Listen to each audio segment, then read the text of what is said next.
Maybe, sit. So here we have Navy, and we are just working on his place command. So that is your update for this week on how he's doing with that.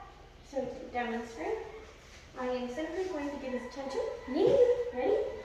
Place, point to the object. And I like to wait for the dog to sit. I feel that they have better focus once they're sitting versus just standing there, anticipating to get off. Good place. So I'm going to move around. I do have him on a leash in case he were to get off. It's a quicker correction to put him back. And I can give a small little leash tug when he looks like he's going to get off, along with that verbal warning.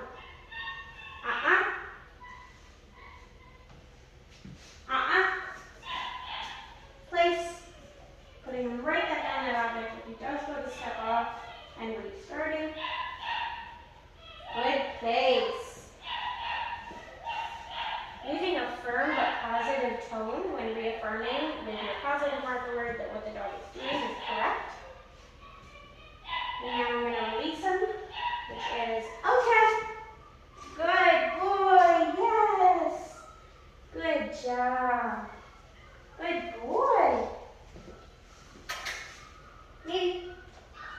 Place. Yes, good place. So the purpose of the place command is so you have somewhere to point, tell the dog to go, theoretically with work and time. They can stay up to 20 to 30 minutes on this object without having to be corrected. Sometimes it can be longer if you're giving a long-term chew, such as a bully stick, or a long-term toy, like a Kong. And for example, an example of when you would want to use this would be if you have guests coming over, say somebody rings your doorbell, you tell Navy to place, he goes to that place, your guests get to come in without being bombarded, and he doesn't have to be in the crate. He should not get off of that object until you give him his release, kind of whenever you're ready, whenever people are settled, or if you want him to stay there when you get a delivery, for instance.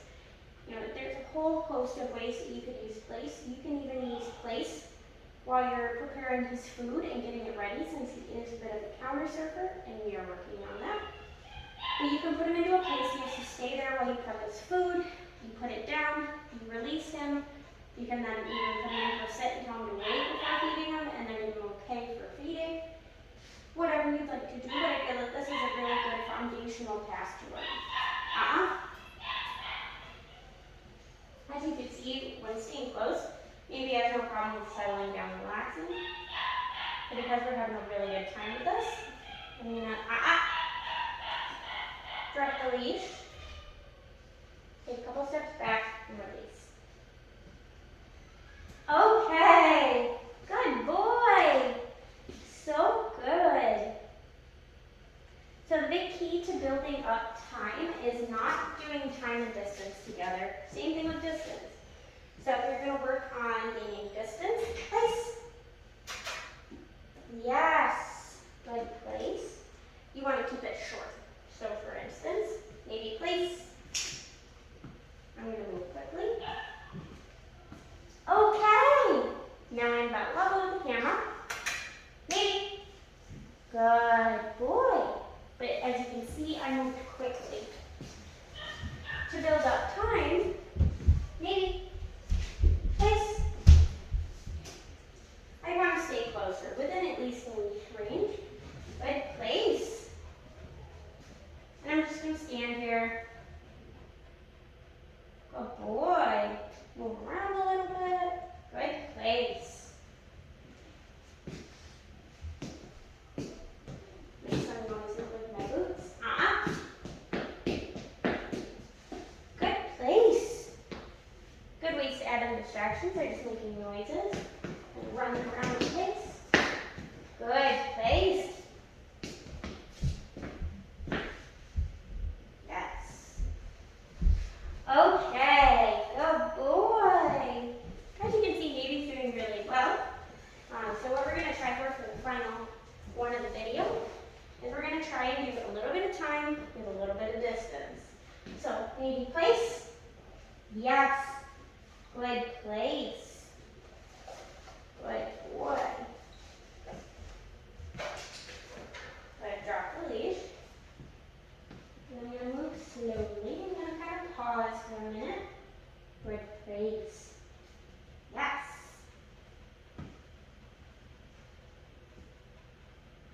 Good place.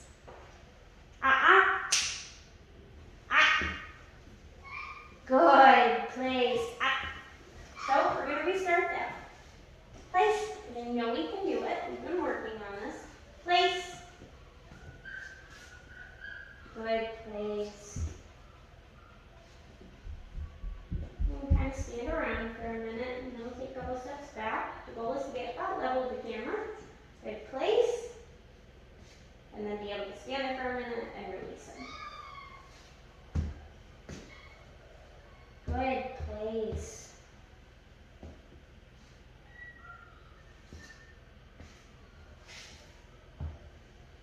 On level with the camera. Okay. Maybe. Okay. Yes. Good boy. Oh, I know. You're so tired.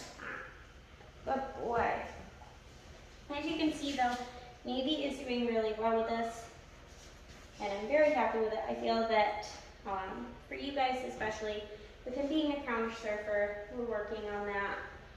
That this will be another tool in your toolbox for keeping him away from getting on the counters. So when you're having dinner time, try using the place command. If you notice, once you guys have worked on it at home and you're able to build up some time, you get to 10 minutes, I think you could start trying to use that for dinner and see how it goes and give him a long-term chew. Once the dog can hold it for about 10 minutes and you can get out of their sight, that's when I would say they have an understanding of what to do, and then you can give those long-term chews or toys to distract them. Until then, I would probably recommend for dinners and things like that to be putting them in the crate while you prep your food, you cook, you eat. And it's good for him to have some downtime anyways. And then you can let him out when you're all done, reward him, being a good boy that time, and just continue to every day work on his training in all aspects. Even just 15 minutes a couple times a day can really do wonders. Yeah, he's doing great.